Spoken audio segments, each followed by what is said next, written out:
اللہ کی مدد آپ کے ساتھ آئے گی۔ آپ تمام حضرات نے اتنی خاموشی کے ساتھ اور اتنے سکون کے ساتھ میری بات کو سنا، اللہ تعالیٰ آپ کو جزائے خیر عطا فرمائے۔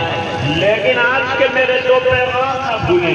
ایک پیغام یہ کہ قرآن کریم کو آئین بنائیے، اپنے بچے بچیوں کو حفظ قرآن کریم کرائیے، اور حفظ قرآن کو بیکار نہ سمجھیے۔ یہ بڑا خوش نصیب ہے وہ بچہ جس کے سینے کو اللہ نے لے لیا اور اس کے اندر اپنی کتاب والا ہیرا رکھ کر اس کو قیمتی بنا دیا۔ اللہ تعالیٰ ہماری اولاد کو قیمتی بنائے۔